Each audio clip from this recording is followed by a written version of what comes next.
ಹೆಣ್ಣಾಗಿ ನಾನು ಹುಟ್ಟಿದ ದಿನ ನನ್ನನ್ನು ನೋಡಿ ಯಾರೂ ಸಂತೋಷ ಪಡಲಿಲ್ಲ. ನನ್ನ ತಾಯಿ ಕೂಡ ಕಣ್ಣೀರಿನಲ್ಲೇ ಕೈ ತೊಳೆದ್ರು. ಡಾಕ್ಟರ್ ಹೇಳಿದ ಪ್ರಕಾರ ಹುಟ್ಟಿದ ಮಗು ಚೆನ್ನಾಗಿದೆ, ಆದರೆ ಮಗುವಿನ ಒಂದು ಕಾಲು ತುಂಬ ಸುಟ್ಟಿಗಿದೆ ಎಂದಾಗ ಅಂದಿನಿಂದ ನನ್ನ ಜೀವನ ಕತ್ತಲೆಯಲ್ಲೇ ಹಾಗಾಗುತ್ತೆ ಅಂತ ನಾನು ಅಂದುಕೊಂಡಿರಲಿಲ್ಲ. ಯಾರೂ ಕೂಡ ನನ್ನನ್ನು ಹೆಸರಿಟ್ಟು ಕರಿತಿರಲಿಲ್ಲ. ನನ್ನನ್ನು ಕರೆದಾಗಲೆಲ್ಲ ಕುಂಟಿ ಅಂತಾನೆ ಕರಿತಿದ್ರು. ಮೊದಲು ನನಗೇನೂ ಅರ್ಥ ಆಗ್ತಿರಲಿಲ್ಲ.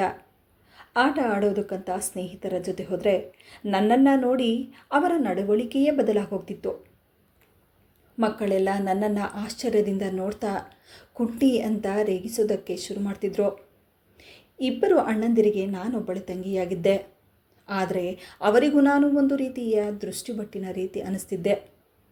ಅವರು ಕೂಡ ಚಿಕ್ಕ ಪುಟ್ಟ ವಿಷಯಕ್ಕೆಲ್ಲ ನನ್ನನ್ನು ಹೆಸರಿಟ್ಟು ಕರೆಯದೆ ಕುಂಟಿ, ನೀರು ತಂದ್ಕೊಡು, ಕಾಫಿ ಮಾಡು, ಹೀಗೆ ನನಗೆ ಮುಜುಗರ ಆಗೋ ರೀತಿ ಮಾತಾಡ್ತಿದ್ರು.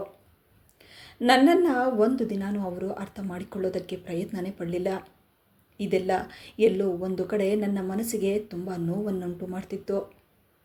ನನ್ನ ಪರಿಚಯ ಹೆಸರಿನಿಂದಲ್ಲ, ಅಕ್ಕಪಕ್ಕದವರೆಲ್ಲ ನನ್ನನ್ನು ಕುಂಟಿ ಅಂತಾನೆ ಕರೆಯೋದಕ್ಕೆ ಶುರು ಮಾಡಿದ್ರು. ಕನ್ನಡಿ ಮುಂದೆ ನಿಂತು ನನ್ನನ್ನು ನಾನು ನೋಡಿದಾಗಲೆಲ್ಲ ದುಃಖ ತಡೆಯಲಾಗದೆ ನನ್ನ ಕಣ್ಣಲ್ಲಿ ಒಂದೇ ಸಮನೆ ನೀರು ಬಂದುಬಿಡ್ತಿತ್ತು. ನಾನು ಯಾಕೆ ಎಲ್ಲರ ಹಾಗಿಲ್ಲ, ಆ ದೇವರು ನನ್ನನ್ನು ಈ ರೀತಿ ಹುಟ್ಟಿಸದೆ ಹೋಗಿದ್ದಿದ್ರೆ ಎಲ್ಲರೂ ನನ್ನನ್ನು ಒಳ್ಳೆ ದೃಷ್ಟಿಲೇ ನೋಡ್ತಿದ್ರೇನೋ ಅನ್ನೋ ದುಃಖ ನನಗೆ ಒಂದೇ ಸಮನೆ ಕಾಡ್ತಿತ್ತು. ಒಂದು ದಿನ ನನ್ನ ತಾಯಿ ನನ್ನ ತಲೆಯನ್ನು ಸವರುತ್ತಾ, ರೇವತಿ, ನಾನು ಸತ್ತು ಹೋದರೆ ನೀನು ಏನು ಮಾಡ್ತೀಯಾ ಎಂದಾಗ ಅವರ ಮಾತಿಗೆ ನಾನೇನೂ ಉತ್ತರ ಕೊಡಲಿಲ್ಲ. ಆದರೆ ನನ್ನ ಮನಸ್ಸಲ್ಲಿ ಆಗ ಭವಿಷ್ಯ ಎಲ್ಲರೂ ನನ್ನ ಕರುಣೆಯ ಭಾವನೆಯಿಂದ ನೋಡ್ಬೋದೇನೋ ಅನ್ನಿಸ್ತಿತ್ತು. ಆದರೆ ಈಗ ನನಗೆ ಯಾರು ಏನಂತ ಕರೆದ್ರೂ ನನಗೆ ಪರಿಣಾಮ ಬೀಳ್ತಿರಲಿಲ್ಲ.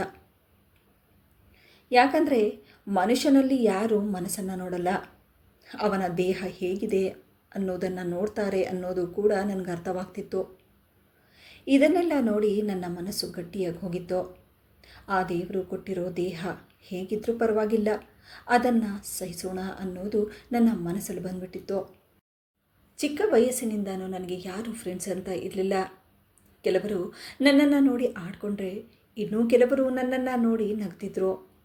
ಹೀಗೆ ಒಂದು ದಿನ ಅಮ್ಮ ನನಗೆ ಚಪ್ಪಲಿ ತಗೊಂಡು ಬಂದುಕೊಟ್ರು.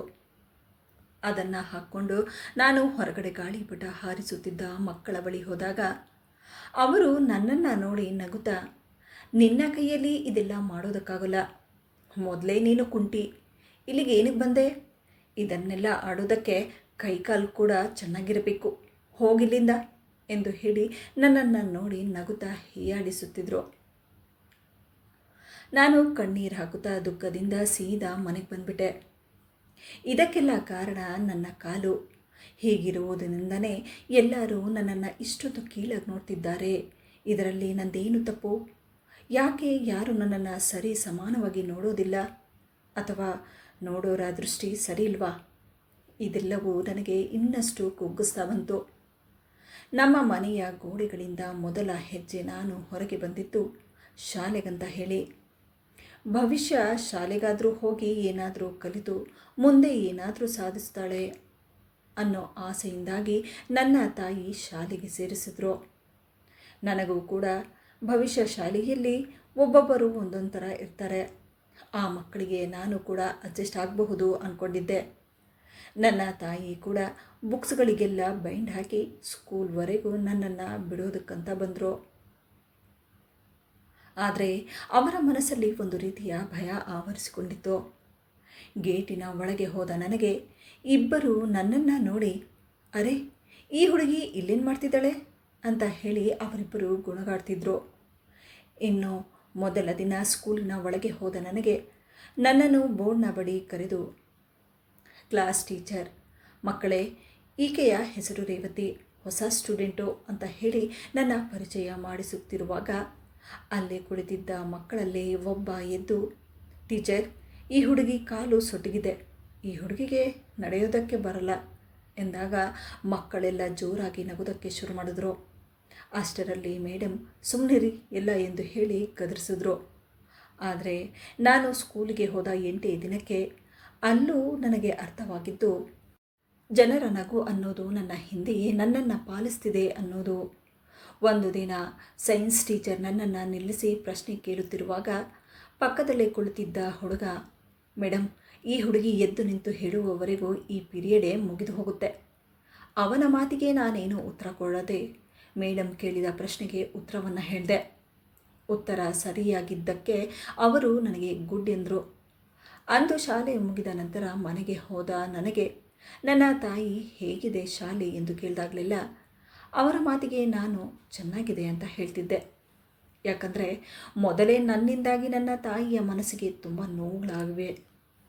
ಅದನ್ನು ಇನ್ನಷ್ಟು ಹೆಚ್ಚಿಸೋದಕ್ಕೆ ನನಗೆ ಇಷ್ಟ ಇರಲಿಲ್ಲ. ಅಂದು ಸ್ಕೂಲಿನಿಂದ ಮನೆಗೆ ಬರುವಾಗ ಸ್ಕೂಲಿನ ಗೇಟಿನ ಹೊರಗಡೆ ಬಂದ ತಕ್ಷಣ ಜೋರಾಗಿ ಮಳೆ ಬರಲು ಶುರುವಾಯಿತು. ಹೊರಗಡೆ ಬಂದ ಮಕ್ಕಳೆಲ್ಲ ನನ್ನನ್ನು ತಳ್ಳಾಡ್ತಾ ಕೆಳಕ್ಕೆ ಬೀಳಿಸ್ಬಿಟ್ರು. ಕೆಳಗೆ ಬಿದ್ದ ನನ್ನನ್ನು ನೋಡಿ ಮಕ್ಕಳೆಲ್ಲ ನಗೋದಕ್ಕೆ ಶುರು ಮಾಡಿದ್ರು. ಕೆಳಗೆ ಬಿದ್ದ ಕಾರಣ ನನ್ನ ಕೈ ಗೇಟಾಗಿ ಎದ್ದೋಳಕ್ಕಾಗದೆ ಕಷ್ಟಪಟ್ಟು ಎದ್ದು ಮಳೆ ನಿಂತ ಮೇಲೆ ನಾನು ಮನೆಗೆ ಬಂದೆ.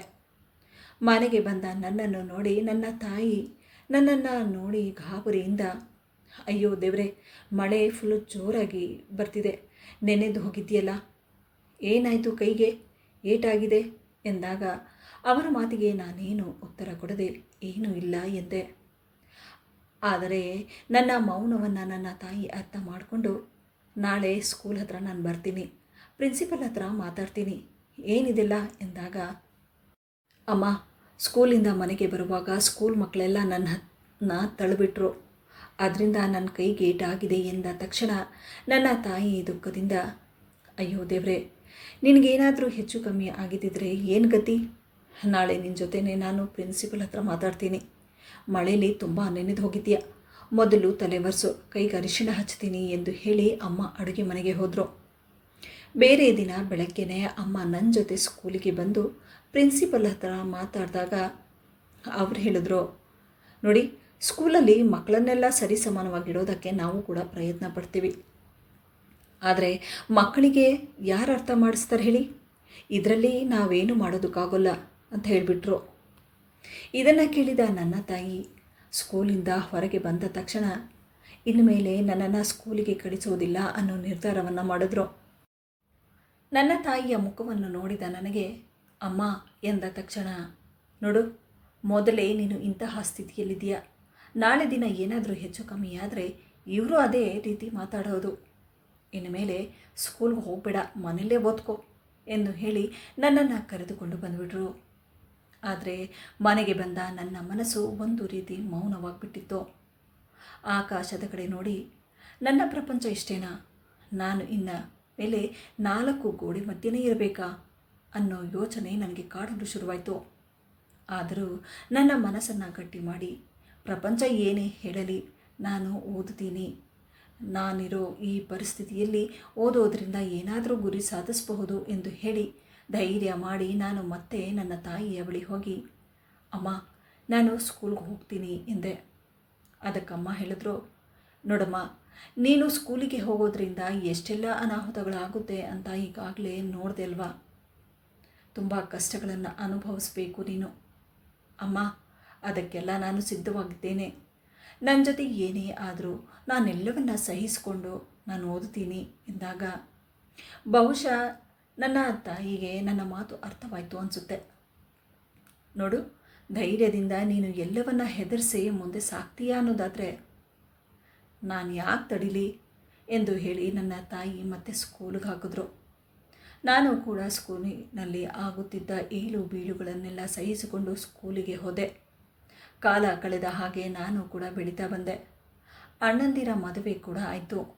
ಆದರೆ ಮನೆಗೆ ಬಂದ ನನ್ನ ಅತ್ತಿಗೆಯರು ಮಾತ್ರ ನನ್ನನ್ನು ಕುಂಟಿ ಅನ್ನುವ ಹೆಸರಲ್ಲೇ ನನ್ನನ್ನು ಗುರುತಿಸುತ್ತಿದ್ದರು.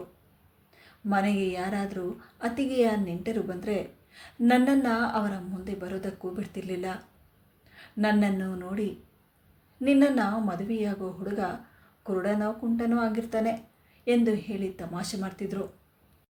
ಇವರ ಮಾತುಗಳು ನನ್ನ ಮನಸ್ಸಿಗೆ ನೋವುಂಟು ಮಾಡುವಂತಹದ್ದಾಗಿದ್ದರೂ ನಾನು ಹೆಚ್ಚು ಮಾತಾಡಿ ಏನೂ ಪ್ರಯೋಜನ ಇಲ್ಲ ಅನ್ನೋದು ಕೂಡ ನನಗೆ ಗೊತ್ತಾಗ್ತಿತ್ತು. ಆದರೆ ಇದರ ಮಧ್ಯೆ ನನಗೆ ಜೊತೆಯಾಗಿ ನಿಂತಿದ್ದು ನನ್ನ ತಾಯಿ ಮಾತ್ರ. ಹೀಗೆ ಒಂದು ದಿನ ನಾನು ನನ್ನ ತಾಯಿಯ ಬಳಿ ಹೋಗಿ, ಅಮ್ಮ, ನಾನು ಕೋರ್ಸನ್ನು ಮುಂದುವರಿಸಬೇಕು ಅಂದ್ಕೊಂಡಿದ್ದೀನಿ ಎನ್ನುವಷ್ಟರಲ್ಲಿ ಅತ್ತಿಗೆ ಬಂದು, ಹೌದಮ್ಮ, ಇನ್ನು ನಿನ್ನ ಓದಿಗಂತ ಹೇಳಿ ದುಡ್ಡನ್ನು ಯಾರು ಕೊಡ್ತಾರೆ? ಅಷ್ಟೊಂದು ಓದನ್ನು ಓದಿಸೋದಕ್ಕೆ ನಮ್ಮ ಹತ್ರ ದುಡ್ಡಿಲ್ಲ ಎಂದಾಗ ಅವರ ಮಾತನ್ನು ಕೇಳಿ ನಾನೇನು ಮಾತನಾಡದೆ ಮೌನವಾಗಿಬಿಟ್ಟೆ. ಆ ದೇವರಲ್ಲಿ, ಅಪ್ಪ ದೇವರೇ, ಇದು ನನ್ನ ಜೀವನದ ಪರೀಕ್ಷೆ ಅಂತ ಅಂದಮೇಲೆ ನನಗೆ ತಾಳ್ಮೆ ಕೂಡ ಕೊಡು ಎಂದು ದೇವರಲ್ಲಿ ಬೇಡ್ಕೊಂಡು ಮನೆಯಲ್ಲಿ ನಾನು ಕ್ಯಾಂಡಲ್ ಮಾಡೋ ಕೆಲಸವನ್ನು ಮಾಡ್ತಾ ಅದರಲ್ಲಿ ಬರೋ ದುಡ್ಡಿನಿಂದ ನಾನು ಫೀಸನ್ನು ಕಟ್ಟಿ ನನ್ನ ಓದನ್ನು ಮುಂದುವರಿಸಿದೆ. ಹೀಗೆ ಒಂದು ದಿನ ಅತ್ತಿಗೆ ಅಮ್ಮನ ಬಳಿ ಬಂದು, ಅತ್ತೆ, ನನ್ನ ತಮ್ಮ ಕೆಲಸ ಮಾಡೋ ಕಡೆ ಒಂದು ಸಂಬಂಧವಿದೆ. ಅವನ ಹೆಂಡತಿ ಸತ್ತು ವರ್ಷನೂ ಆಗಿಲ್ಲ. ಒಂದೇ ಒಂದು ಮಗು ಇರೋದು. ರೇವತಿಗೆ ಕೊಟ್ಟು ಮದುವೆ ಮಾಡಿದ್ರೆ ಚೆನ್ನಾಗಾಗ್ಬಿಡ್ತಾಳೆ ಎಂದಾಗ ಅತ್ತಿಗೆ ಮಾತನ್ನು ಕೇಳಿ ಅಮ್ಮ ಕೂಡ ಸರಿ, ಹಾಗೇ ಆಗಲಿ, ಹಣೆ ಬರಹದಲ್ಲಿದ್ದರೆ ಯಾರು ಏನು ಮಾಡೋದಕ್ಕಾಗೋಲ್ಲ ಅಂತ ಹೇಳಿದ್ರು. ಬೇರೆ ದಿನವೇ ಅಮ್ಮ ನನ್ನ ಹತ್ರ ಬಂದು, ನೋಡು ರೇವತಿ, ಒಳ್ಳೆ ಬಟ್ಟೆ ಹಾಕಿಕೊಂಡು ರೆಡಿಯಾಗಿರು ಅಂದಾಗ ಅಮ್ಮ ಎನ್ನುವಷ್ಟರಲ್ಲಿ ಅಮ್ಮ ಹೇಳಿದ್ರು, ನೋಡೋಣ, ನೋಡೋದಕ್ಕಂತ ಬರ್ತಿದ್ದಾರೆ, ಮುಂದೆ ಏನಾಗುತ್ತೋ ಅಂತ ಹೇಳಿ ಎಂದಾಗ ನಾನು ಕೂಡ ಅವರ ಮಾತಿಗೆ ಏನು ಹೇಳದೆ ಮೌನವಾದೆ. ರೆಡಿಯಾಗಿ ನಾನು ಕೂಡ ರೂಮಲ್ಲೇ ಕೂತ್ಕೊಂಡಿದ್ದೆ. ಅಷ್ಟರಲ್ಲಿ ನನ್ನನ್ನು ನೋಡೋದಕ್ಕಂತ ಬಂದ ಆ ಸಂಬಂಧ ವಯಸ್ಸಾದ ಮನುಷ್ಯ. ಆತನಿಗೆ 7 ವರ್ಷದ ಮಗನಿದ್ದ. ನನ್ನ ಮುಂದೆ ಕರೆದ್ರು. ಹೀಗೆ ಮಾತಲ್ಲೇ ಅಮ್ಮ ಆತನನ್ನು, ನಮ್ಮ ಹುಡುಗಿ ನಿಮಗೆ ಇಷ್ಟನಾ ಎಂದಾಗ ಆತ ನಮ್ಮ ತಾಯಿಯ ಬಳಿ ಬಂದು, ನೋಡಿ, ನಿಮ್ಮ ಮಗಳಿಗೆ ಕಾಲು ಈ ರೀತಿ ಇರೋದು ನಮಗೆ ಗೊತ್ತಿಲ್ಲ. ಈ ರೀತಿ ಇರೋ ಹುಡುಗಿ ಮನೆ ನಿಭಾಯಿಸ್ತಾಳೆ ಅನ್ನೋ ಭರವಸೆ ಕೂಡ ನಮಗಿಲ್ಲ. ದಯವಿಟ್ಟು ನಮ್ಮನ್ನು ಕ್ಷಮಿಸ್ಬಿಡಿ ಎಂದು ಹೇಳಿ ಅವರು ಹೊರಟೋದ್ರು. ಅದನ್ನು ಕೇಳಿದ ನನ್ನ ತಾಯಿಯ ಮನಸ್ಸು ಕಲ್ಲಾಗಿ ಹೋಯಿತು. ಅದರಲ್ಲೂ ನನ್ನ ತಾಯಿ ನನ್ನನ್ನು ಸಮಾಧಾನ ಮಾಡ್ತಾ, ಏನೂ ಆಗಿಲ್ಲ, ಇದೆಲ್ಲ ನಿನ್ನ ಮನಸ್ಸಿಗೆ ಹಚ್ಕೊಳ್ಬೇಡ, ಧೈರ್ಯದಿಂದ ಇರು ಎನ್ನುವಷ್ಟರಲ್ಲಿ, ಏನು ಧೈರ್ಯದಿಂದ ಇರಬೇಕು? ಒಬ್ಬ ಮಗುವಿನ ತಂದೆಯಾದವನೇ ಇವಳನ್ನು ಒಪ್ಕೊಳ್ತಿಲ್ಲ ಅಂದಮೇಲೆ ಇನ್ಯಾರು ಬರ್ತಾರೆ ಎಂದು ಹೇಳಿ ಗುಣಗುತ್ತಿರುವುದನ್ನು ನೋಡಿ ನನಗೆ ಒಂದು ಕಡೆ ಅವರ ಮಾತಿನಿಂದ ದುಃಖವಾದರೆ ಇನ್ನೊಂದು ಕಡೆ ಏನು ಹೇಳಬೇಕು ಅನ್ನೋದು ಗೊತ್ತಾಗದೆ ನಾನು ಮೌನವಾಗಿಬಿಟ್ಟೆ. ಇದಾದ 8 ದಿನಕ್ಕೆ ಮತ್ತೊಂದು ಸಂಬಂಧ ಬಂತು. ಆದರೆ ಆತನಿಗೆ 40 ವರ್ಷ ವಯಸ್ಸಾಗಿತ್ತು. ಹಾಗಾಗಿ ಇದು ಕೂಡ ಕ್ಯಾನ್ಸಲ್ ಆಗೋಯಿತು. ಆದರೆ ಇದೆಲ್ಲರ ಪರಿಣಾಮವಾಗಿ ನನ್ನ ತಾಯಿಯ ಮನಸ್ಸಲ್ಲಿ ಒಂದು ರೀತಿ ದುಃಖ ಆವರಿಸಿಕೊಂಡಿತು. ಏನು ಮಾತನಾಡದೆ ತುಂಬ ಮೌನವಾಗಿಬಿಟ್ಟಿದ್ರು. ಹೀಗೆ ಒಂದು ದಿನ ನಾನು ಹೊರಗಡೆ ಪಾತ್ರೆ ತೊಳೆಯುತ್ತಿದ್ದೆ. ನನ್ನ ತಾಯಿ ಅತ್ತಿಗೆಯ ರೂಮಿಗೆ ಹೋಗಿದ್ದನ್ನು ನೋಡಿ ನನಗೆ ಆಶ್ಚರ್ಯವಾಯಿತು. ಅಮ್ಮ ಅತ್ತಿಗೆಯ ಬಳಿ ಹೋಗಿ, ನೋಡು ಸಂಧ್ಯಾ, ಹೇಗಾದರೂ ಮಾಡಿ ನೀನೇ ಎಲ್ಲಾದರೂ ಒಳ್ಳೆ ಕಡೆ ಸಂಬಂಧವನ್ನು ನೋಡು ಎಂದಾಗ ಅತ್ತಿಗೆ ಹಾಗೂ ಅಣ್ಣ ಹೇಳಿದ್ರು, ಎಷ್ಟು ಕಡೆ ಅಂತ ನಾವು ಕೂಡ ಸಂಬಂಧಗಳನ್ನು ನೋಡೋದು. ಬಂದವರೆಲ್ಲ ಯಾವ ರೀತಿ ಮಾತಾಡ್ತಿದ್ದಾರೆ ಅನ್ನೋದು ನಿನಗೆ ಗೊತ್ತಿಲ್ವಾ? ಅವಳ ಹಣೆ ಬರಹದಲ್ಲಿ ಇದೆಲ್ಲ ಇಲ್ಲ ಅನಿಸುತ್ತೆ. ಸುಮ್ಮನೆ ನನಗೂ ತಲೆ ತಿನ್ಬೇಡ ಎಂದು ಹೇಳಿ ಅಣ್ಣ ಹೇಳುತ್ತಿರುವ ಮಾತು ಕೇಳಿ ನನ್ನ ತಾಯಿ ದುಃಖದಿಂದ ರೂಮಿಂದ ಹೊರಗಡೆ ಬಂದಿದ್ದನ್ನು ನೋಡಿ ನನಗೂ ಕಣ್ಣಲ್ಲಿ ಕಣ್ಣೀರು ಬಂದುಬಿಡ್ತು. ಆ ಕ್ಷಣಕ್ಕೆ ನಾನು ಆ ದೇವರಲ್ಲಿ, ಯಾವ ಜನ್ಮದಲ್ಲಿ ನಾನೇನು ಪಾಪ ಮಾಡಿದ್ನೋ ಈ ಜನ್ಮದಲ್ಲಿ ಅನುಭವಿಸ್ತಿದ್ದೀನಿ. ಅಪ್ಪ ದೇವರೇ, ಒಂದು ಹೆಣ್ಣಾಗಿ ನನಗೆ ಯಾಕಿಂತ ಶಿಕ್ಷೆ ಎಂದು ಹೇಳಿ ನಾನು ಮನಸ್ಸಲ್ಲೇ ದುಃಖ ಪಡ್ತಾ ಆ ದೇವರಲ್ಲಿ ಬೇಡ್ಕೊಳ್ತಿದ್ದೆ. ಆದರೆ ನಾನು ಅಲ್ಲಿ ಸೋಲಲಿಲ್ಲ. ಇಂತಹವರ ಹಿಂದೆ ಹೋಗೋದಕ್ಕಿಂತ ನನ್ನ ಮೇಲೆ ನಾನು ಗಮನ ಕೊಟ್ಟು ಮುಂದೆ ಸಾಗಬೇಕು ಅನ್ನೋ ನಿರ್ಧಾರವನ್ನು ಮಾಡಿ ಮತ್ತೆ ನನ್ನ ಮನಸ್ಸನ್ನು ಗಟ್ಟಿ ಮಾಡಿಕೊಂಡು ಧೈರ್ಯದಿಂದ ನನ್ನ ಓದನ್ನು ಮುಂದುವರಿಸಿದೆ. ಕೊನೆಗೂ ಕಷ್ಟಪಟ್ಟು ಎಕ್ಸಾಮ್ ಬರೆದು ಎಕ್ಸಾಮನ್ನು ಫಸ್ಟ್ ಕ್ಲಾಸಲ್ಲಿ ಪಾಸ್ ಮಾಡಿದೆ. ನಾನು ಪಾಸ್ ಆಗಿರೋ ವಿಷಯ ಮನೆಯಲ್ಲಿ ಗೊತ್ತಾಗಿ ಎಲ್ಲರಿಗೂ ಆಶ್ಚರ್ಯವಾಯಿತು. ಕುಂಟಿಯಾಗಿ ಏನನ್ನೂ ಸಾಧಿಸೋದಕ್ಕಾಗಲ್ಲ ಅಂದುಕೊಂಡಿದ್ದ ನಮ್ಮ ಮನೆಯವರಿಗೆ ನನ್ನ ಓದಿನ ಪ್ರಕಾರ ಗೌರ್ಮೆಂಟ್ ಕೆಲಸ ಒಂದು ಕೂಡ ನನಗೆ ಆಫರ್ ಆಯಿತು. ಇದನ್ನು ಕೇಳಿದ ಅತ್ತಿಗೆ, ಗೌರ್ಮೆಂಟ್ ಕೆಲಸ ಸಿಕ್ಕಿದ್ರೆ ಏನಾಗೋಯ್ತು? ನಿನ್ನ ಪರಿಚಯ ಮಾತ್ರ ಬದಲಾಗಿ ಹೋಗುತ್ತಾ? ನಿನ್ನ ಇಡೀ ಜೀವನ ಕುಂಟುತ್ತಾನೇ ಸಾಗಬೇಕು ಎಂದು ಹೇಳಿ ನನ್ನನ್ನು ಕುಗ್ಗಿಸೋದಕ್ಕೆ ಪ್ರಯತ್ನಪಟ್ಟರು. ಆದರೆ ನಾನು ಅವರ ಮಾತನ್ನು ಕಿವಿಗೆ ಹಾಕಿಕೊಳ್ಳದೆ ನನ್ನ ಜೀವನದ ಇದು ಮೊದಲ ಹೆಜ್ಜೆ, ಧೈರ್ಯದಿಂದ ನಾನು ಮುಂದೆ ಸಾಗಬೇಕು ಅಂತ ಮನಸ್ಸನ್ನು ಗಟ್ಟಿ ಮಾಡಿಕೊಂಡು ಯಾರೇನೇ ಅಂದ್ಕೊಳ್ಳಿ ಪರವಾಗಿಲ್ಲ, ಆದರೆ ನನ್ನ ಈ ಸಾಧನೆಯಿಂದಾಗಿ ನನ್ನ ತಾಯಿ ತುಂಬ ಸಂತೋಷದಲ್ಲಿದ್ದರು. ಅಂದು ನನ್ನ ತಾಯಿ ಮನೆಯಲ್ಲಿ ಸಿಹಿಯನ್ನು ಮಾಡಿ ನನಗೆ ತಿನ್ನಿಸುತ್ತಾ, ಆ ದೇವರು ನನ್ನ ಮಗಳಿಗೆ ಇನ್ನು ಮುಂದೆ ಸಾಗುವಷ್ಟು ಧೈರ್ಯಗೊಳ್ಳಿ, ಇದೇ ರೀತಿ ಇವಳ ಜೀವನದಲ್ಲಿ ಒಬ್ಬ ಜೀವನ ಸಂಗಾತಿ ಕೂಡ ಸಿಕ್ಬಿಟ್ರೆ ನನ್ನ ಜವಾಬ್ದಾರಿ ಕೂಡ ಮುಗಿಯುತ್ತೆ, ನನ್ನ ಮಗಳು ಕೂಡ ಸಂತೋಷವಾಗಿರಬಹುದು. ಆದರೆ ನನ್ನ ತಾಯಿಯ ಈ ಮಾತನ್ನು ಕೇಳಿ ಎಲ್ಲೋ ಒಂದು ಕಡೆ ನಾನು ಆ ಮಾತನ್ನು ಕಡೆಗಣಿಸ್ಬಿಟ್ಟೆ. ಯಾಕಂದರೆ ಓದು ಅನ್ನುವುದು ನಾವು ಪಡೆಯುವುದು, ಆದರೆ ನಾನಿರೋ ಈ ಪರಿಸ್ಥಿತಿಗೆ ಒಳ್ಳೆಯ ಸಂಗಾತಿ ಸಿಗೋದು ಅಂದರೆ ಅದು ಕನಸು ಮಾತ್ರ ಅನ್ನೋದು ನನಗರ್ಥ ಆಗಿತ್ತು. ಹಾಗಾಗಿ ಅದರ ಬಗ್ಗೆ ನಾನು ಹೆಚ್ಚು ಗಮನ ಕೊಡದೆ ಕೆಲಸಕ್ಕೆ ಹೋಗಲು ಶುರು ಮಾಡಿದೆ. ಮೊದಲು ಎಲ್ಲವೂ ಸರಿಯಾಗಿತ್ತು. ಹೋಗ್ತಾ ಹೋಗ್ತಾ ಮತ್ತೆ ಅದೇ. ನನ್ನನ್ನು ನೋಡಿ ಜನರು ಹೀಯಾಳಿಸುವುದು, ನಗೋದು, ಮಾನಸಿಕವಾಗಿ ನನ್ನನ್ನು ಕುಗ್ಗಿಸುವುದಕ್ಕೆ ಪ್ರಯತ್ನ ಪಡ್ತಿದ್ರು. ಆದರೆ ನಾನು ಇದನ್ನೆಲ್ಲ ಕಡೆಗಣಿಸುವುದನ್ನು ರೂಢಿ ಮಾಡಿಕೊಂಡಿದ್ದೆ. ಹಾಗಾಗಿ ನನ್ನ ಜೀವನದಲ್ಲಿ ಯಾರಿರಲಿ ಯಾರಿಲ್ಲದೆ ಹೋಗಲಿ, ಆ ದೇವರು ನನಗೊಂದು ದಾರಿ ತೋರಿಸಿದ್ದಾನೆ. ನನ್ನನ್ನು ನೋಡಿ ಆಡ್ಕೊಳ್ಳುವವರ ಮುಂದೆ ನಾನು ಒಬ್ಬಂಟಿಯಾಗಿ ನನ್ನ ಜೀವನನ ನಾನು ಸಾಗಿಸ್ತೀನಿ ಅನ್ನೋ ಭರವಸೆ ನನ್ನಲ್ಲಿ ಬರಲು ಶುರುವಾಯಿತು. ಅಂದು ಸಂಜೆ ಕೆಲಸದಿಂದ ಮನೆಗೆ ಬಂದ ನನಗೆ ನೋಡಲು ಒಂದು ಸಂಬಂಧ ಬಂದಿತ್ತು. ಆದರೆ ಮನೆಗೆ ಬಂದ ನನ್ನನ್ನು ನೋಡಿದ ಆತ ಟೀ ಕಾಫಿ ಎಲ್ಲ ಕುಡಿದ ಮೇಲೆ ನಾವು ಫೋನ್ ಮಾಡ್ತೀವಿ ಎಂದು ಹೇಳಿ ಹೋದವ ಮರಳಿ ಮನೆಗೆ ಹೋಗಿ ಫೋನ್ ಮಾಡಿ ನಮಗೆ ಸಂಬಂಧ ಇಷ್ಟ ಇಲ್ಲ ಎಂದು ಹೇಳಿದ್ದನ್ನು ಕೇಳಿ ನನ್ನ ಅತ್ತಿಗೆ ಇನ್ನಷ್ಟು ನನ್ನನ್ನು ನೋಡಿ ಆಡೋದಕ್ಕೆ ಶುರು ಮಾಡಿದ್ರು. ಗೌರ್ಮೆಂಟ್ ಕೆಲಸದಲ್ಲಿದ್ದು ದುಡ್ಡಿದ್ರೆ ಏನು ಪ್ರಯೋಜನ, ಹೆಣ್ಣು ಅಂದಮೇಲೆ ಅಂದ ಕೂಡ ಇರಬೇಕು ಎಂದು ಹೇಳಿ ನನ್ನನ್ನು ಹೀಯಾಳಿಸುತ್ತಿರುವುದನ್ನು ನೋಡಿ ಅಮ್ಮ ನನ್ನ ಮುಖವನ್ನು ನೋಡಿ ಏನು ಹೇಳದೆ ದುಃಖದಿಂದ ಕಣ್ಣೀರು ಹಾಕಿದ್ರು. ಆದರೆ ನನ್ನ ತಾಯಿ ತುಂಬ ಕುಗ್ಗಿ ಹೋಗಿದ್ರು. ಬರ್ತಾ ಬರ್ತಾ ನನ್ನಿಂದಾಗಿ ನನ್ನ ಬಗ್ಗೆ ಯೋಚನೆ ಮಾಡಿ ಮಾಡಿ ಅವರ ಆರೋಗ್ಯ ಕೂಡ ತುಂಬಾ ಕೆಡ್ತಾ ಬಂದಿತ್ತು. ಹೀಗೆ ಒಂದು ದಿನ ನಾನು ಕೆಲಸ ಮಾಡುವ ಸ್ಟಾಫಲ್ಲಿ ಮ್ಯಾನೇಜರ್ ಬರ್ತ್ಡೇ ಎಂದು ಹೇಳಿ ಚಿಕ್ಕದಾದ ಪಾರ್ಟಿ ಇಟ್ಕೊಂಡಿದ್ರು. ಆದರೆ ನಾನಿರೋ ಈ ಸ್ಥಿತಿಯನ್ನು ನೋಡಿ ಅವರು ಯಾರೂ ನನ್ನನ್ನು ಕರೆಯಲಿಲ್ಲ. ಎಲ್ಲೋ ಒಂದು ಕಡೆ ಇದು ಕೂಡ ನನ್ನ ಮನಸ್ಸಿಗೆ ತುಂಬಾ ನೋವುಂಟು ಮಾಡ್ತು. ಇಷ್ಟು ದಿನದಿಂದ ಎಲ್ಲವನ್ನ ಸಹಿಸಿಕೊಂಡು ಬಂದ ನನಗೆ ಇಲ್ಲಿ ನನ್ನ ಮನಸ್ಸು ಒಡೆದು ಹೋಯಿತು. ಇದೇ ಬೇಜಾರಿನಲ್ಲಿ ಮನೆಗೆ ಹೋಗ್ತೀರಾ ನಾನು ಒಂದು ಮರದ ಕೆಳಗೆ ಹೋಗಿ ಕುಳಿತುಕೊಂಡೆ. ಅಷ್ಟರಲ್ಲಿ ಒಂದು ಹುಡುಗಿ ಓಡಿ ಬಂದು, ಅಕ್ಕ ನನ್ನನ್ನು ಕಾಪಾಡಿ ಎಂದು ಭಯದಿಂದ ಕೂಗಾಡುತ್ತಿರುವುದನ್ನು ನೋಡಿ ನಾನು ಕೂಡ ಗಾಬರಿಯಾದೆ. ಅವಳ ಬಟ್ಟೆಯೆಲ್ಲ ಹರಿದು ಹೋಗಿತ್ತು. ಇಬ್ಬರು ಗುಂಡರು ಅವಳನ್ನು ಹಿಂಬಾಲಿಸುತ್ತಾ ನನ್ನ ಕಡೆನೇ ಬರ್ತಾ ಇರೋದನ್ನು ನೋಡಿ ಅವಳು, ಅಕ್ಕ ದಯವಿಟ್ಟು ನನ್ನನ್ನು ಈ ಹುಡುಗರಿಂದ ಕಾಪಾಡಿ ಎಂದು ಕಣ್ಣೀರು ಹಾಕುತ್ತಿರುವುದನ್ನು ನಾನು ನೋಡಿ ಅವರು ನನ್ನ ಹತ್ತಿರ ಬಂದ ತಕ್ಷಣ, ಹೇ ಹುಡುಗಿ, ಅವಳನ್ನು ಈ ಕಡೆ ಕಳಿಸು, ಇಲ್ಲದೇ ಇದ್ದರೆ ನಿನ್ನನ್ನು ಇದೇ ಗತಿಗೆ ತರ್ತೀವಿ ಎಂದಾಗ ಅವರ ಮಾತನ್ನು ಕೇಳಿ ನಾನು ಕೂಡ ಗಾಬರಿಯಿಂದ ಮುಂದೆ ಏನು ಮಾಡಬೇಕು ಅನ್ನೋದು ಗೊತ್ತಾಗದೆ ತಕ್ಷಣವೇ ನಾನು ಮಣ್ಣನ್ನು ಎತ್ತಿ ಅವರ ಕಣ್ಣಿಗೆ ಹಾಕಿಬಿಟ್ಟೆ. ಕಣ್ಣಿಗೆ ಮಣ್ಣು ಬಿದ್ದ ತಕ್ಷಣ ಅವರು ಕಣ್ಣನ್ನು ಉಜ್ಜೋದಕ್ಕೆ ಶುರು ಮಾಡಿದ್ರು.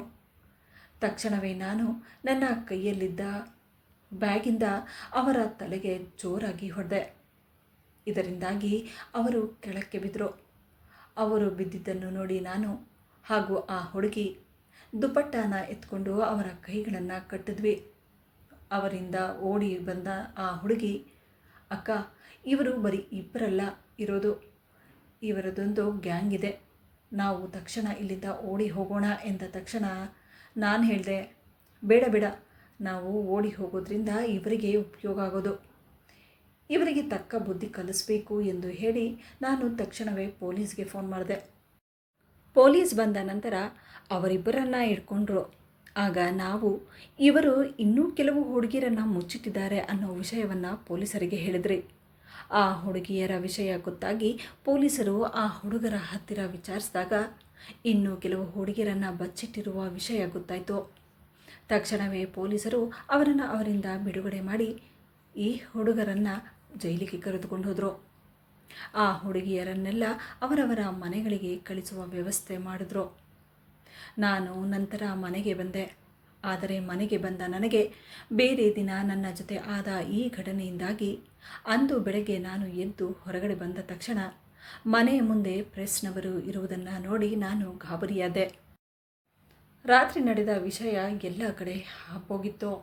ಎಲ್ಲರೂ ನನ್ನ ಇಂಟರ್ವ್ಯೂ ತಗೊಳ್ಳೋದಕ್ಕಂತ ಕಾಯ್ತಾ ನಿಂತಿದ್ರು. ಆದರೆ ನಿನ್ನೆ ನಡೆದ ವಿಷಯವನ್ನು ನಾನು ಮನೆಯಲ್ಲಿ ಯಾರ ಹತ್ರನೂ ಹೇಳಿರಲಿಲ್ಲ. ಇದರ ಬಗ್ಗೆ ನಮ್ಮ ಮನೆಯಲ್ಲಿ ಎಲ್ಲರಿಗೂ ಗೊತ್ತಾದಾಗ ಆಶ್ಚರ್ಯಚಕಿತರಾಗಿ ಹೋಗಿದ್ರು. ನಂತರ ನಡೆದ ವಿಷಯವನ್ನೆಲ್ಲ ಅಮ್ಮನ ಹತ್ರ ಹೇಳಿದೆ. ಇದೆಲ್ಲ ಆದ ಬಳಿಕ ಪೊಲೀಸ್ ಡಿಪಾರ್ಟ್ಮೆಂಟ್ ಕಡೆಯಿಂದ ನನಗೆ ಸನ್ಮಾನ ಮಾಡುವುದಕ್ಕೆ ಕರೆದಿದ್ರು. ಆ ಜಿಲ್ಲೆಯ ಅಧಿಕಾರಿಗಳಿಂದ ನನಗೆ ಸನ್ಮಾನ ಕೂಡ ಮಾಡಿದ್ರು. ಇನ್ನೂ ದೊಡ್ಡ ದೊಡ್ಡ ಅಧಿಕಾರಿಗಳು ಕೂಡ ಅಲ್ಲಿ ನೆರವೇರಿದ್ರು. ಇದರಿಂದಾಗಿ ನನಗೆ ತುಂಬ ಸಂತೋಷವಾಗ್ತಿತ್ತು. ಯಾಕಂದರೆ ತುಂಬ ದಿನಗಳಿಂದ ಈ ಗ್ಯಾಂಗನ್ನು ಹಿಡಿಯಬೇಕೆಂದು ಹೇಳಿ ಪೊಲೀಸ್ ಪ್ರಯತ್ನ ಪಡ್ತಿತ್ತು ಅನ್ನೋ ವಿಷಯ ನನಗೆ ಗೊತ್ತಾಯಿತು. ಆದರೆ ನನ್ನಿಂದಾಗಿ ಇವರನ್ನು ಹಿಡಿಯೋ ಹಾಗಾಯಿತು ಎನ್ನುವ ವಿಷಯ ಗೊತ್ತಾಗಿ ನನಗೆ ಇನ್ನಷ್ಟು ಸಂತೋಷವಾಯಿತು.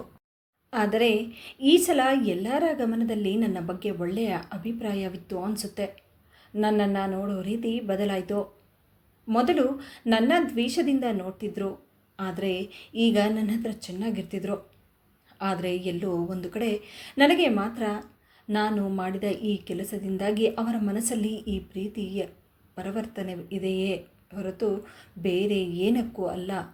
ನಿಜವಾಗಿ ಹೇಳಬೇಕಂದ್ರೆ ಅವರ ಮನಸ್ಸಲ್ಲಿ ಈಗಲೂ ನಾನು ಬೇಡದೇ ಇರೋ ವಸ್ತುನೇ ಅನ್ನೋದು ಕೂಡ ನನಗೆ ಅರ್ಥವಾಗ್ತಿತ್ತು. ಆದರೆ ಅದೆಲ್ಲ ಕ್ಷಣಿಕ ಅನ್ನೋದು ಕೂಡ ನನಗೆ ಅರ್ಥವಾಗ್ತಿತ್ತು. ಹಾಗಾಗಿ ನಾನು ಯಾರ ಕಡೆನೂ ಹೆಚ್ಚು ಗಮನ ಕೊಡದೆ ನನ್ನ ಪಾಡಿಗೆ ನಾನು ಮತ್ತೆ ಕೆಲಸದಲ್ಲಿ ತೊಡಗಿದೆ.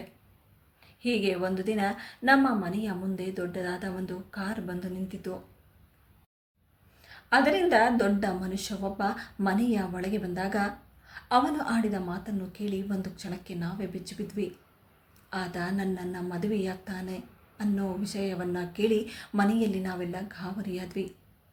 ಯಾಕಂದರೆ ಆತ ನನ್ನ ತಾಯಿಯ ಬಳಿ ತುಂಬ ವರ್ಷಗಳಿಂದ ನಾನು ಮದುವೆಯಾದರೆ ಇಂತಹ ಹುಡುಗಿಯನ್ನೇ ಮದುವೆಯಾಗಿ ಬಾಳ್ಕೊಡ್ತೀನಿ ಅನ್ನೋ ಆಸೆ ನನಗಿತ್ತು. ಈಗ ಈಡೇರಿತು. ಅದಕ್ಕೆ ನಿಮ್ಮ ಹತ್ರ ಇದರ ಬಗ್ಗೆ ಮಾತಾಡೋಣ ಅಂತ ಬಂದೆ. ನೋಡಿ, ನಾನು ಫೋನ್ ನಂಬರ್ ಕೊಟ್ಟು ಹೋಗ್ತೀನಿ, ನಿಮ್ಮ ಅಭಿಪ್ರಾಯನ ಫೋನ್ ಮಾಡಿ ತಿಳಿಸಿ ಎಂದು ಹೇಳಿ ಆತ ಅಲ್ಲಿಂದ ಹೊರಟೋದ.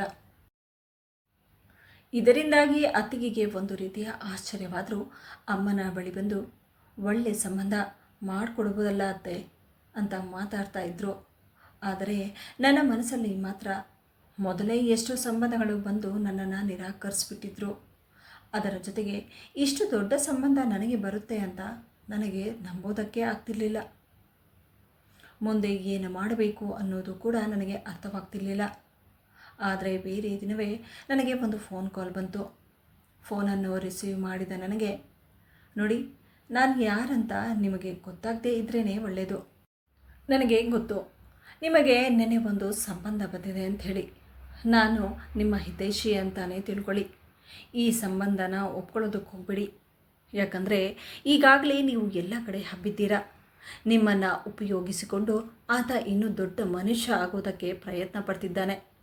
ಇದೆಲ್ಲ ನಿಮ್ಮ ಒಳ್ಳೆಯದಕ್ಕೆ ಹೇಳ್ತಾ ಇದ್ದೀನಿ. ದಯವಿಟ್ಟು ಈ ಮದುವೆ ಮಾಡಿಕೊಳ್ಳೋದಕ್ಕೆ ಒಪ್ಕೊಳ್ಬೇಡಿ. ಇದು ನಿಮ್ಮ ಜೀವನದ ಪ್ರಶ್ನೆ, ಯೋಚನೆ ಮಾಡಿ ಎಂದು ಹೇಳಿ ಆತ ಫೋನನ್ನು ಕಟ್ ಮಾಡ್ದ. ಆದರೆ ಅವನು ಹೇಳಿದ ಆ ಮಾತುಗಳಲ್ಲಿ ಸತ್ಯ ಇದೆ ಅನ್ನೋದು ಕೂಡ ನನಗೆ ಅರ್ಥವಾಗ್ತಿತ್ತು. ಯಾಕಂದರೆ ಇಷ್ಟು ದೊಡ್ಡ ಮನುಷ್ಯ ನನ್ನ ಮದುವೆಯಾಗೋದಕ್ಕೆ ಬಂದಿದ್ದಾನೆ ಅಂತಂದರೆ ಅಲ್ಲಿ ಏನೋ ಇದೆ ಅನ್ನೋದು ನನಗೆ ಅರ್ಥವಾಗ್ತಿತ್ತು. ಹಾಗಾಗಿ ನಾನು ಈ ಮದುವೆ ಮಾಡಿಕೊಳ್ಳೋದಕ್ಕೆ ಒಪ್ಪಿಕೊಳ್ಳಲಿಲ್ಲ. ಆದರೆ ಮನೆಯಲ್ಲಿ ಎಲ್ಲರೂ ನನ್ನನ್ನು ಬೈಯೋದಕ್ಕೆ ಶುರು ಮಾಡಿದ್ರು. ನೀನು ತುಂಬ ದೊಡ್ಡ ತಪ್ಪು ಮಾಡ್ತಾ ಇದೀಯಾ. ಇಷ್ಟು ದೊಡ್ಡ ಸಂಬಂಧ ಬಂದಿದೆ ಅಂತಂದರೆ ಅದು ನಿನ್ನ ಪುಣ್ಯ ಅಂತ ಹೇಳಿ ನನ್ನನ್ನು ಬೈಯೋದಕ್ಕೆ ಶುರು ಮಾಡಿದ್ರು. ಆದರೆ ನನಗೆ ಗೊತ್ತಿತ್ತು ಆ ಸಂಬಂಧ ಸರಿ ಇಲ್ಲ ಅನ್ನೋದು. ಇದು ನನ್ನ ಜೀವನದ ಪ್ರಶ್ನೆ ಕೂಡ ಆಗಿತ್ತು. ಆದರೆ ನಾನು ಈ ಸಂಬಂಧ ನಿರಾಕರಿಸೋದಕ್ಕೆ ಆ ಮನುಷ್ಯ ನನಗೆ ಹೆದರಿಕೆ ಹಾಕಿದ.